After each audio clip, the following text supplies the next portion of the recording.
अपनी बेटी क्या ख्याल रखती, उससे भी कहीं ज्यादा ध्यान रखती है वो मेरा। मैंने ही उसे मना किया था, क्योंकि शालिनी जो मिल गई है मुझे। अच्छा, तो अब वह मेरी जगह लेने लगी। अब तो बहुत जल्द आना पड़ेगा।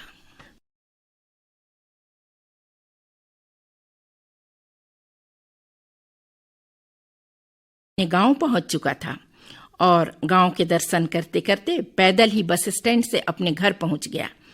मुझे देखते ही माँ के चेहरे में रौनक 100 गुना बढ़ गई। वो व्हील चेयर के सहारे दरवाजे तक पहुंच गई। हालांकि शीला दीदी ने दरवाजा खोला, वह भी बहुत खुश थी। शीला दीदी 5 वर्ष की रही होंगी, तब से माँ पापा ने उन्हें अपने पास रखा था। दीदी ने भी बीए किया था, तभी माँ ने उनकी शादी करवा दी थी। परंतु उनके पति की अकाल मौत हो जाने के कारण दीदी फिर से घर में आ गई थी। फिर कभी उनके ससुराल वालों ने उनकी सुध नहीं ली। कुछ समय बाद हृदयघात से पापा नहीं रहे। मेरी पढ़ाई एमबीए की अभी पूर्ण ही हुई थी कि हालात ने करवट ले ली। माँ सदमा सह न सकी, बुरी तरह पैरालिसिस अटैक की शिकार हो गई। जिंदगी के इस नए रूप ने मुझे झकझोर दिया। तभी दीदी ने मेरे कंधे में आंसू पोंछते हुए हाथ रखा।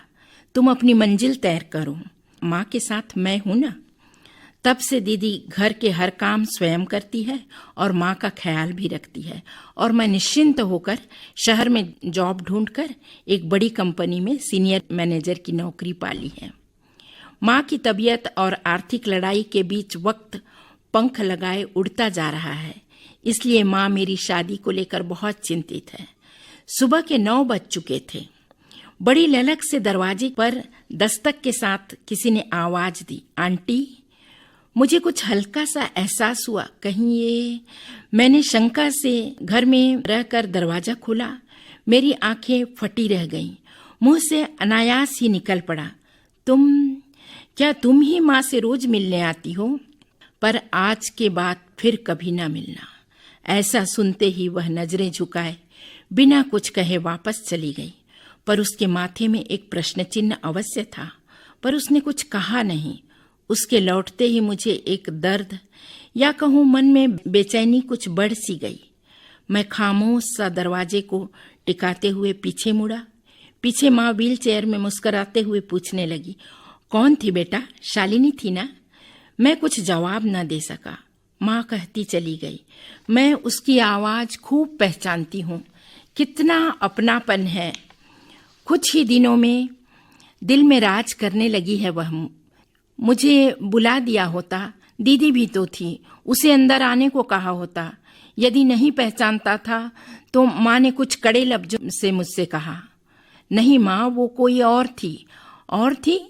मुझे वो उसी की आवाज लगी।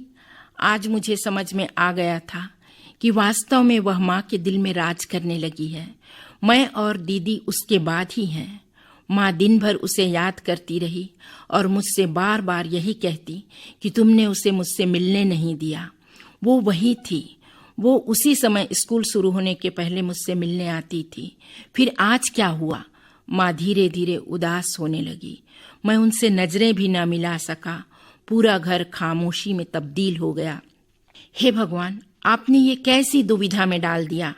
आपको तो मालूम है माँ की खुशियाँ मैंने हमेशा ख्याल रखा है, फिर भी आज मुझसे उनका गुनाहगार बना दिया।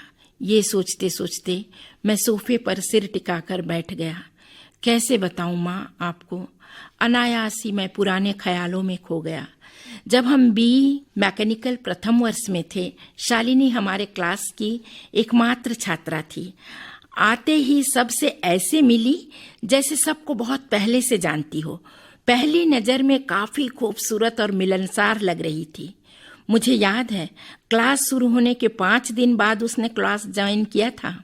सब ने उसे ऐसे देखा जैसे बहुत बड़ी दौलत मिल गई हो, क्योंकि प्रायः मैकेनिकल में लड़कियां बहुत कम होती हैं या नहीं होती, और सबको आस होती है कि हमारे भी क्लास में अन्य ब्रांच की तरह लड़कियां हों। मैंने भी उसे देखकर सोचा, ये यहाँ क्या कर रही है? इसे तो कंप्यूटर साइंस या अन्य ब्रांच में होना चाहिए। पर बात आई और गई कर दी, क्योंकि क्लास चल रही थी। इसकी एंट्री ऐसी थी कि सर की भी तारतम्यता टूट गई थी।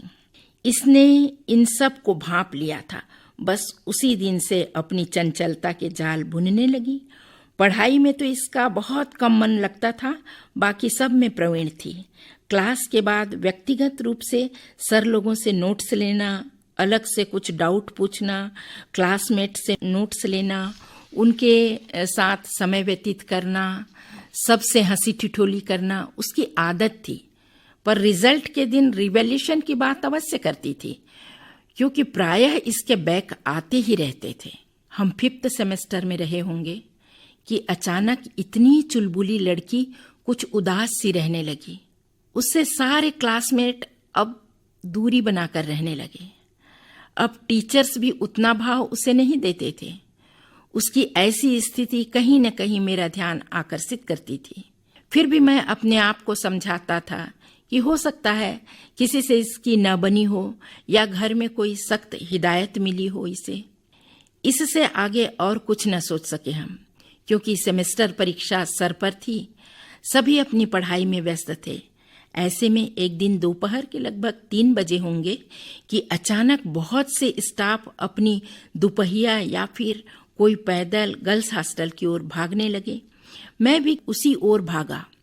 वैसे मैं भी हॉस्टल का ही छात्र था, पर हमारा हॉस्टल कैंपस के अंदर ही था और गर्ल्स हॉस्टल शहर के नजदीक सुरक्षा के घेरे में था। बिना किसी जानकारी के उत्सुकतावश मैं भी दौड़ा चला। पास जाकर एक स्टाफ से पूछा, क्या हुआ सर? उसने कहा, शालिनी ने फंदा लगा दिया है। इतना सुनते ही मेरे अंदर का क्लासमेट्स जाग उठा। मैं दौड़ता हुआ उसके रूम में पहुंचा। वहां रूम में सब उसे दूरी से ही देख रहे थे। कुछ ज्ञान के टिप्स दे रहे थे। वार्डन मदद के लिए आवाज दे रही थी, परंतु हाथ उन्होंने भी नहीं लगाया था। मैंने आओ देखा ना ताव जाकर उसे नीचे से पकड़कर ऊपर की ओर उठाया, जिससे फंदा कुछ ढीला हुआ। तब कुछ लोगों ने मेरी मदद की और हमने उसे फंदे से निकाला। उसकी नब्ज चल रही थी, परंतु वह होश में नहीं थी। अब तक वार्डन ने एम्बुलेंस मंगवा लिया था। हम उसे पास के ही सरकारी हॉस्पिटल में ले गए। उसका उपचार शुरू हो गया, क्योंकि हॉस्पिटल में दूसरी पाली की ड्यूटी शुरू हो चुकी थी। डॉक्टर ने बताया कि उसके और गर्व की दृष्टि से देखा कि ये सब मेरी ही हिम्मत और तत्परता से ही संभव हुआ। मैं मन ही मन भगवान को धन्यवाद दे रहा था। थैंक्स भगवान, आज तूने मुझे किसी की जान बचाने का जरिया बना दिया। इतने में ही नर्स ने आवाज लगाई, इनके घर से कौन है? कुछ साइन करने हैं। पुलिस भी अब तक आ चुकी थी। वार्डन ने एक नंबर देते हुए कहा, बेटा इसके घर में खबर कर दो, आकर आगे की प्रक्रिया में शामिल हों वे। मैंने अपने मोबाइल से फोन किया। हेलो, आप शालिनी की? मेरा इतना ही कहना हुआ था कि उधर से एक आवाज आई, हमारा उससे कोई वास्ता नहीं है। वो अब हमारी जिंदगी में कोई मायने नहीं रखती। जो भी करना है कॉलेज वाले करें। मैं स्तब्ध सा रह गया। शायद वार्डन मैम सामने वाले की प्रतिक्रिया समझ चुकी थी, क्योंकि उनके ऐसे ऐसे कई पाले पड़े होंगे उनके घर वालों से। मैम ने झट से पेपर ली और दस्तखत कर दिए। मैं ही हूं उनकी अपनी। कहिए क्या बात है?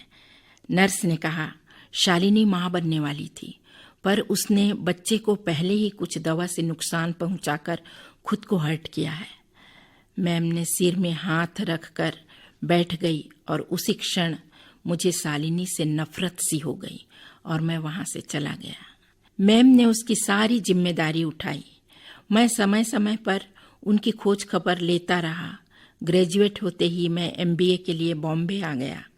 इस दरमियान मैं इस घटना को लगभग भूल चुका था।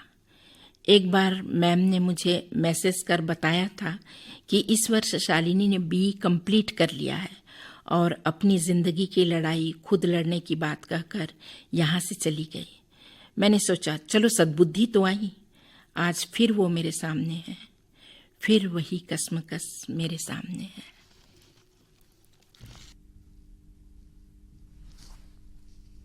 सखियों, अभी आप कथा चक्र में डॉक्टर आभा मिश्रा से ये कहानी सुन रहे थे, जिसका शीर्षक था कश्मकश। और अब हम बढ़ते हैं संगीत की मधुर झनकार की ओर और आज हम शीर्षक गीतों के क्रम में सबसे पहले आपको सुनवाते हैं फिल्म एक दूजे के लिए से ये गीत, जिसमें आवाजें हैं लता मंगेशकर, SP बालासुब्रमण्यम की। गीत लिखा है आनंद बख्शी ने और संगीत दिया है लक्ष्मीकांत प्यारेलाल ने। कोशिश करके देख ले दरिया सारे, नदियां सारी, दिल की लगी नहीं बुझती, बुझती है हर चिंगारी।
I don't know what you say.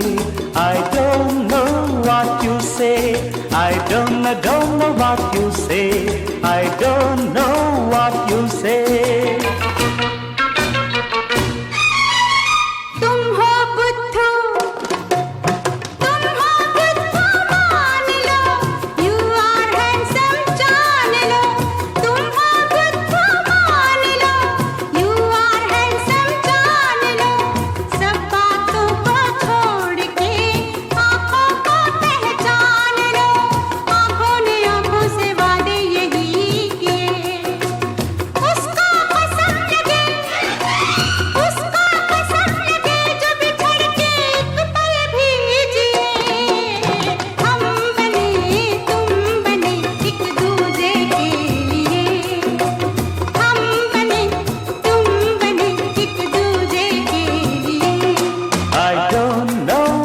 what you say.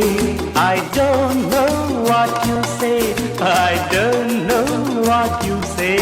I don't know what you say. But I want to dance and play. But I want to dance and play. I want to play the game of love. I want you in the name of love. I want to play the game of love. I want you in the name of love. Hey, come here.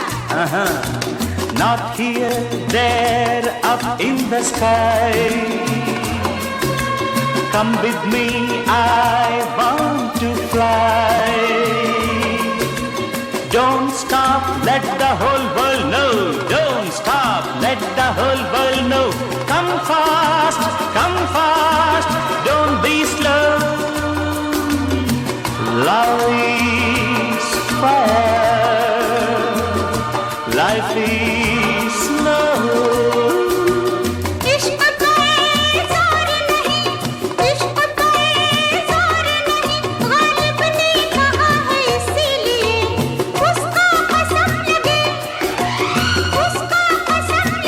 जो बिछड़ के एक पल भी जिए।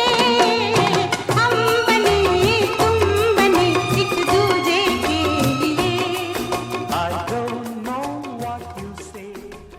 सखियों, गीत तो बहुत प्रेम स्नेह भरा था और आज के समय में हम सोचते हैं कि क्या रिश्तों में इतना निश्चल निस्वार्थ प्रेम कायम है। जिस तरह का दौर चल रहा है उसमें दोनों अपना अपना हित चाहते हैं, कोई एक दूसरे के लिए समर्पण भावना नहीं रखना चाहता और बस इन्हीं बातों से आज रिश्तों में दरारें आ रही हैं। मैं, मेरा, मैं पहले, ये सोचने उलझने पैदा कर दी हैं और जबकि वक्त के साथ दोनों को एक दूसरे का सम्मान करना चाहिए, एक दूसरे पर विश्वास भी रखना चाहिए और ये दोनों का हक भी है और जिसका ध्यान यदि दोनों रखें तभी रिश्ते अटूट रह सकते हैं। तो चलिए एक और शीर्षक गीत हम आपको सुनवाते हैं। फिल्म है आर पार से, आवाज़ है शमशाद बेगम की, गीत लिखा है मजरूर ने और संगीत दिया है ओपी नैयर ने।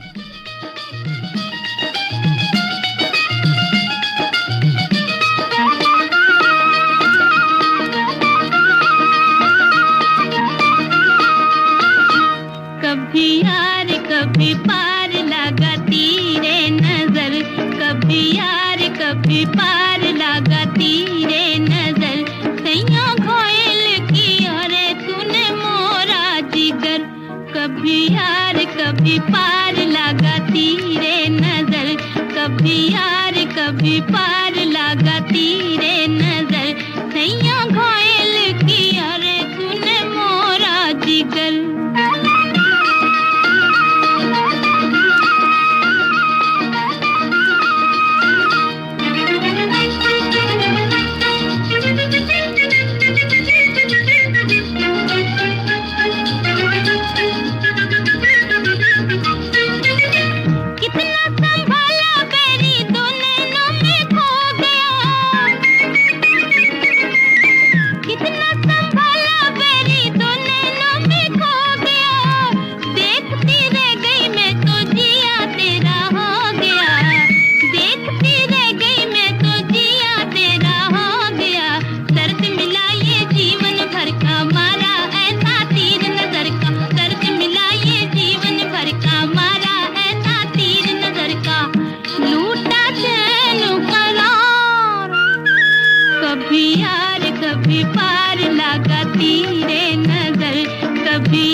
पहले मिलन में ये तो दुनिया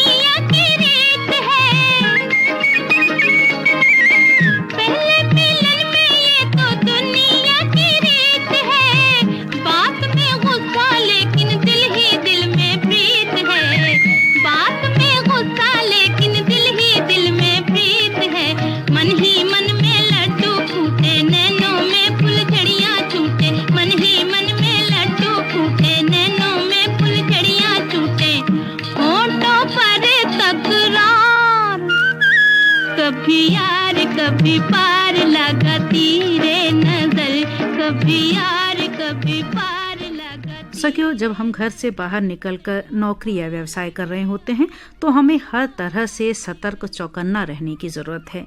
हम अपने परिवार की या राज की बातें एकदम से दूसरों के साथ शेयर न करें और हमारे साथ काम करने वालों का नजरिया हमको लेकर किस तरह का है यह भी ध्यान हमको रखना चाहिए। और यदि किसी की बात अनुचित लग रही है तो वहाँ के जो हेड हैं या हमारे जो परिवारजन हैं उनको अपनी बात ज़रूर बताएं। और बाहर किसी के साथ ऐसे ही घूमने जाने में, खाने पीने में भी थोड़ी सी सावधानी हमको देनी चाहिए, तुरंत भरोसा करने से बचना चाहिए। वैसे यदि बताऊं, यदि हम पक्के हैं, अपने सिद्धांतों पर चल रहे हैं और हमारी जो जीवन शैली है संयमित है तो बाहर काम करना थोड़ा हमारे लिए आसान हो जाता है। तो चलिए इन छोटी छोटी सी बातचीत के बाद एक अंतिम शीर्षक गीत आपको सुनवाते हैं। फिल्म है जब प्यार किसी से होता है, आवाज है लता मंगेशकर की, गीत लिखा है हसरत जयपुरी ने और संगीत दिया है शंकर जयकिशन ने।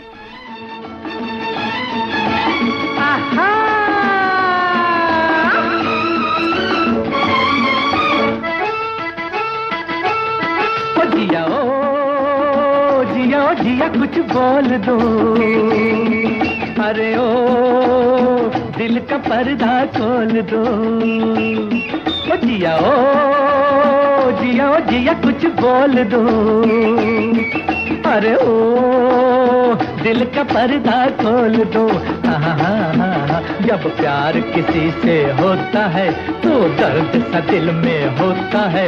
तुम एक हसीन हो लाखों में, भला पाके तुम्हें कोई खोता है। जिया जिया कुछ बोल दो।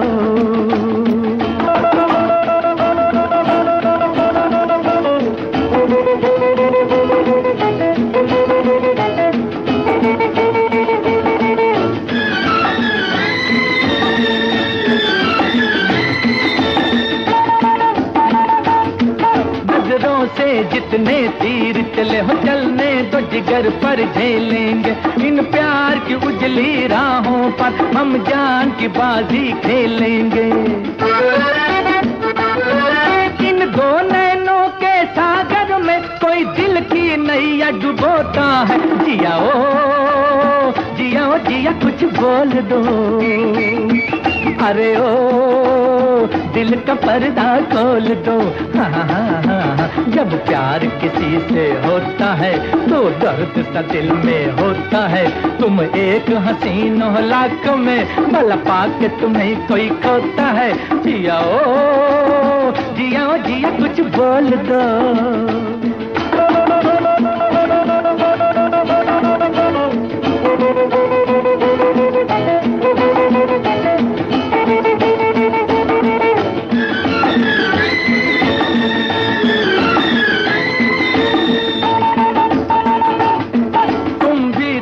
आग में जलते हो, चेहरे से बयां हो जाता है। हर बात पे आहें भरते हो, हर बात पे दिल थर्राता है।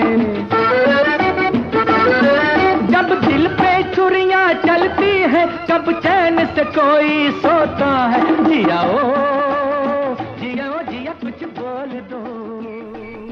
सखियों, अभी आप जब प्यार किसी से होता है इस फिल्म का गीत सुन रहे थे और इसमें आवाज़ थी मोहम्मद रफ़ी की। और सखियों, हम चाहे कार्यस्थल पर हों या हम कोई सामान खरीद रहे हों या धन संपत्ति की यदि कोई बात हो तो हमें हमारे कानूनन अधिकार क्या क्या हैं ये भी हमें पता होना चाहिए। कई बार अन्याय प्रताड़ना हम सहते रहते हैं, ये सोचते हैं कि पता चलने पर कोई क्या कहेगा या घर परिवार वाले हमारा कोई साथ नहीं देने वाले हैं। लेकिन यदि आप जागरूक हैं और संविधान के द्वारा आपको अधिकार दिए गए हैं तो अकेले ही चुनौतियों का सामना करके आप सफलता भी प्राप्त कर सकती हैं। इसलिए बिल्कुल निराश मत होइए, हताश मत होइए। वैसे सखियों, बहुत सारी बातें आज आपसे हो गई और हमारा कार्यक्रम आपको कैसा लगा हमें ज़रूर लिखें। अपने ध्यान रखें, स्वस्थ रहें और अब अनुमति दीजिए रेडियो सखी मंजुला जैन को। नमस्कार।